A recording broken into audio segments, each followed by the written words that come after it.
Olá a todos, eu sou Bruno Lauter-Jung e estou aqui hoje com Johnny Mengaldo, autor do livro Propagandista Vendedor, uma profissão em transformação. Johnny, muito obrigado por estar aqui comigo hoje para bater esse papo e eu queria saber o que te motivou a escrever esse livro. Legal. Bruno, obrigado por ter me convidado para a gente estar aqui. Obrigado aí o pessoal que está assistindo. E, bom, esse assunto é um assunto importante, né? A gente falar de propaganda médica. Até quando eu cito, né, transformação, né, que é uma profissão em transformação. Mas eu preciso te contar um pouquinho de história, tá? Para poder falar o que me motivou. Eu fui sócio de uma agência de publicidade e no final de 2022 eu resolvi sair da sociedade. E aí eu comecei a pensar, bom, eu sou consultor também, sou palestrante, e uma das coisas que estava me incomodando estava saindo da pandemia. E durante a pandemia eu tive a chance aí de, inclusive, organizar alguns eventos com gerentes de treinamento. E aí uma coisa que ficou muito claro para mim aí durante a pandemia é que, assim, existem muitas perguntas. O que vai acontecer não só com o propagandista vendedor, mas com a nossa carreira, com a indústria farmacêutica.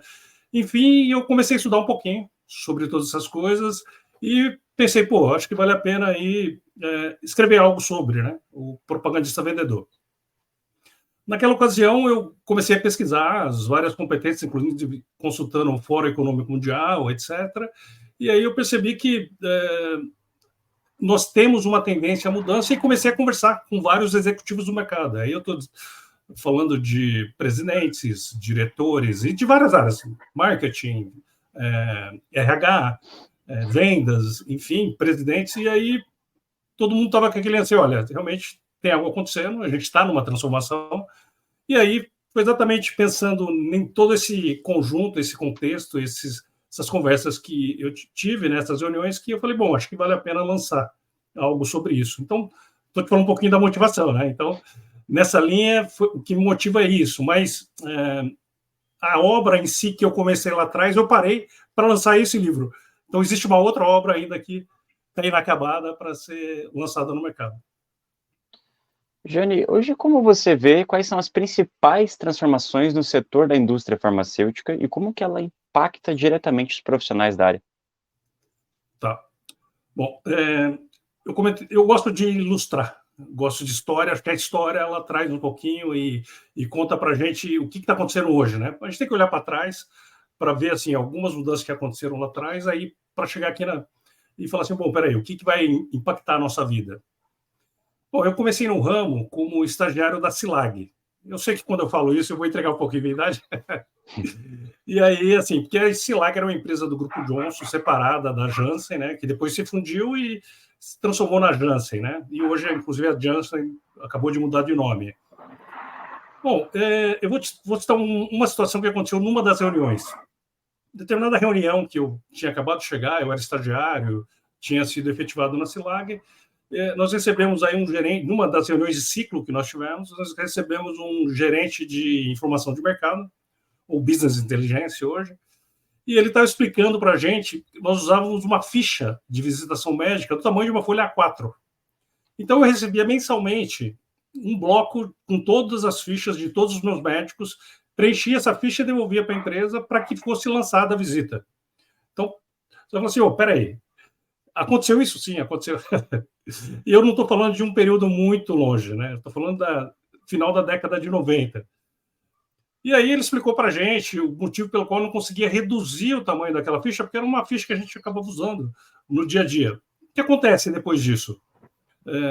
Aquela ficha virou numa ficha pequena, de bolso, virou num pocket, e hoje a gente tem os tablets. E aí, o que acontece? Eu estou falando de tecnologia, né? Então, a tecnologia ela vem impactando de forma assim, bastante importante a profissão do propagandista vendedor. Agora há pouco eu estava vendo um vídeo aí, né, do Dr. Ricardo Moraes, que ele é diretor médico da AFIA, e o assunto que ele estava tratando é exatamente da inteligência artificial aplicada aí na relação médico-paciente, né, que foi um assunto bastante importante que a gente vê que está acontecendo. Então, eu acho que a tecnologia ela vem para impactar bastante a profissão, não só no que tange a própria tecnologia, mas também nas competências. né? E a gente está falando de soft skill e hard skill. Hoje, como o profissional deve se adaptar diretamente a essas mudanças, né? O que ele tem que fazer, como que ele deve agir para isso? A profissão hoje, veja, deixa eu dar um cenário assim que está acontecendo com o mercado, né? Vamos pegar exemplo aí de algumas empresas, Roche e Pfizer. A própria Roche, a Pfizer, ela já não tem mais a profissão, né?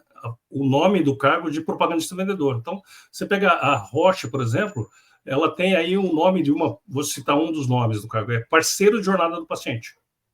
Você pega a Pfizer, eu estava pesquisando, fui dar uma olhada, e o nome de uma das funções da Pfizer é parceiro de soluções de saúde.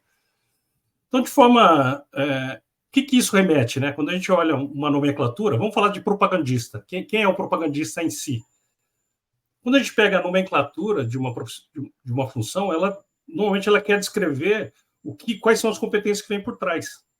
E aí, o que acontece? Está muito claro, né, que o mercado ele tem aí dois caminhos, né, a gente tem observado no mercado. Então, a gente está vendo uma bifurcação no qual as empresas que têm aí produtos mais complexos, né, de doenças raras ou especialidades, elas estão migrando para uma área, vamos dizer assim, a profissão. E as empresas que têm aí produtos mais tradicionais, primary care, produtos primários, elas ainda veem aí a função do propagandista de uma maneira bastante tradicional. Mas, de qualquer maneira, tanto o propagandista, que a gente falou hoje, um parceiro de soluções de saúde, do que foi para atrás para cá, existe uma complexidade muito maior na função, na atividade, na relação médica, né, os produtos que eu tenho, o meu preparo que eu tenho para chegar até o médico e levar efetivamente uma informação técnica, porque a gente tem que acabar um pouquinho do romantismo, e aí, olhando para o mercado, né, de modo geral, as pessoas não fazem ideia de quem é o propagandista. E por trás de um propagandista, quando ele chega numa visita com o médico, existe uma bagagem muito grande de educação, de preparo, de treinamento, de conhecimento, de estudo, e até o próprio dia a dia, né? De como é que eu organizo o meu roteiro, as minhas amostras. Bom, eu fui propagandista há 11 anos, claro que na época que eu fui propagandista era muito diferente do que é hoje, mas ainda assim, vamos pegar o trânsito. Eu estou na rua andando, então existe uma complexidade muito grande. Antes era mais fácil, diria até estacionar ou achar lugares para estacionar. Hoje a complexidade está maior. Vamos pegar. Você está em São Paulo, não sei se você está em São Paulo, Bruno.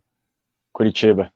Curitiba, eu estou em Valinhos, aqui interior de São Paulo. Mas quando a gente fala, bom, mesmo Curitiba, Rio de Janeiro, São Paulo, Belo Horizonte, são capitais. Recife, né? O trânsito exige muito, né, dos profissionais. E ainda a gente tem esse aspecto, né, do presencial muito forte na indústria. Eu acho que aí também é um paradigma do próprio propagandista, né, de poder entender que as empresas hoje elas oferecem uma facilidade de uma visita remota, né? Então, Johnny, uma outra questão justamente é as recentes regulamentações quando a gente fala de propaganda médica, né? E a tendência é que cada vez seja um setor mais fechado, né? Correndo o risco até de acabar, de certo modo. Como você vê esse futuro? Se você vê esse risco, se você enxerga, né, dessa forma também, e como você vê o futuro da propaganda médica? tá. Eu acho que não vai acabar. A propaganda médica não vai acabar. Eu até falar de um ano, alguns anos, um ou dois anos antes da pandemia, aconteceu um fato curioso, né? Eu fui ao dentista aqui em Campinas, eu estou em Valinhos, uma cidade da região metropolitana de Campinas, e tem ali uma concentração, né? Um bairro chamado Guanabara, que você tem muitos consultórios. Eu estava uma rua chamada Tiradentes. E eu estava passando nessa rua, indo para o consultório, e eu vi um grupo de propagandistas, inclusive um que é da minha época, de quando eu era propagandista, né? Aí eu parei, comecei a conversar com eles, tudo, e aí dos assuntos que estava rolando no grupo de propaganda disse, olha, a profissão vai mudar. E eu sempre falo o seguinte, né, que a mudança é inevitável, né? Uma das poucas certezas que a gente tem na vida é que a mudança vai acontecer, isso é fato, né? Não tem como um dia não vai ser diferente, amanhã a gente vai ter um dia diferente. Hoje eu estou aqui conversando com você, e eu costumo brincar, né? Isso não tem nenhuma pesquisa, tá? Mas que quando uma mudança acontece, tem algumas pessoas que não sabem que aconteceu a mudança. Outros resistem a mudanças. Um terceiro grupo observa, mas tem aquele grupo que é o que causa a mudança, né? Que busca a mudança. Então, eu diria que, assim, é natural que, se a gente olhar para o passado, como eu comentei, a profissão era de uma maneira. Então, no começo, a gente vê aí algumas figuras de um propagandista que propagava, vendia, cobrava e entregava. Hoje a gente vê alguém específico que buscando gerar demanda. Então, eu diria que eu acho, na minha visão, não acaba.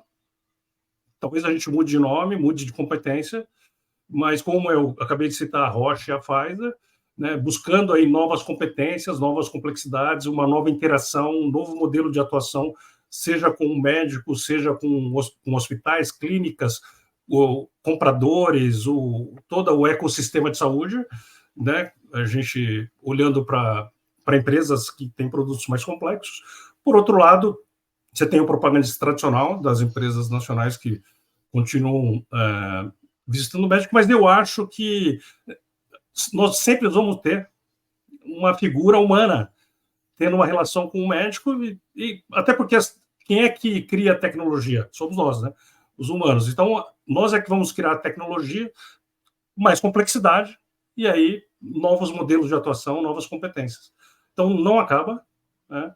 Eu até, quando eu escrevi o livro, eu fiz uma provocação, né, de que propaganda médica vai acabar. Não, não vai acabar. Mas eu diria que pode ser que a propaganda médica faça parte de um contexto maior, de uma atuação maior do profissional. Justamente por isso gera dúvida, essa sua menção aí, essa sua provocação. Exatamente. Johnny, você mencionou tecnologia diversas vezes durante nossa conversa, né? Como você vê esse impacto da tecnologia na indústria farmacêutica e na propaganda médica? Bom, na pergunta anterior, você comentou um pouquinho sobre regulamentação, né? Eu diria que, assim, a gente esbarra, assim, de um modo geral, assim, na busca do novo, de querer implementar novas soluções, inclusive inteligência artificial. Do outro lado, a gente tem regulamentações. Então, assim, é uma briga constante, né? De cobertor curto, né? Você puxa de um lado e descobre do outro lado. Então, eu diria que, sim, tem impactado, vai impactar mais, mas eu diria que, como um setor fechado, e pensando, inclusive, em compliance, em segurança de informação, pensando no paciente, eu diria que, assim, a utilização de ferramentas eletrônicas e etc., ou digitais, elas vão ter o seu espaço, mas de uma maneira mais comedida. Estou dizendo olhando para a indústria farmacêutica. É claro que a gente está olhando na parte de aplicação, né?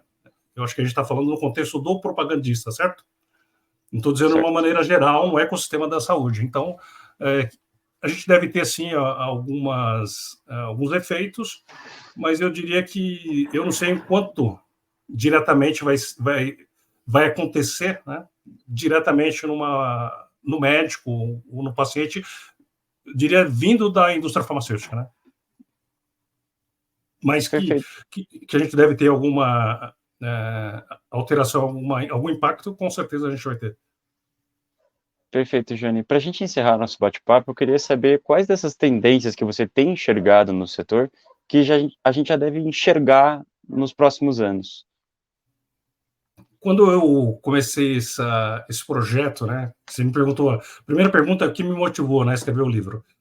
E essa busca, né, de observar as mudanças que vêm acontecendo no mercado, e pensando nas novas competências, algumas coisas são muito claras, né, e eu acabei de citar a Roche, citei Pfizer, né, de novas nomenclaturas. Então, a complexidade ela vai ser cada vez maior. Então, isso é fato, a gente vai ter que aprender a lidar com complexidade. E talvez aí as ferramentas eletrônicas, né, elas possam ajudar bastante aí em como trabalhar essa relação de complexidade, como trabalhar dados, para que eu consiga ser mais efetivo lá à frente do meu cliente.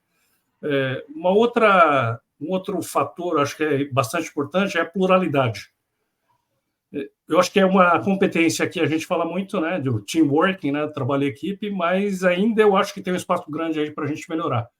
Então, você vê algumas empresas que estão começando a trabalhar bem essa questão de pluralidade, outras ainda patinam. Então, quando eu pensei em escrever, né, o livro, né, lá no início, em final de 2022, foi exatamente essa questão de pluralidade que me chamou mais a atenção. Por isso que eu conversei com vários executivos para falar, olha, vamos co-criar um material, vamos co-criar um livro, vamos deixar algo que seja relevante, até porque seria pretensão minha, querer falar assim, eu sei tudo sobre o que está acontecendo. Então, essa inteligência coletiva é muito mais ampla que haja visto aí que a gente pode usar a inteligência artificial para isso, né, de buscar a inteligência coletiva, do que propriamente a minha singular e individual, né? Então, eu diria que posso citar essas duas, teria algumas outras, mas eu acho que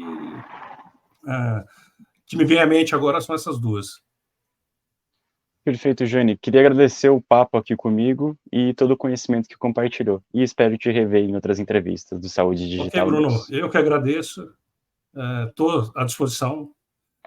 Fique bem à vontade aí para você me procurar e a gente conversar novamente. Perfeito. Obrigadão, Jane.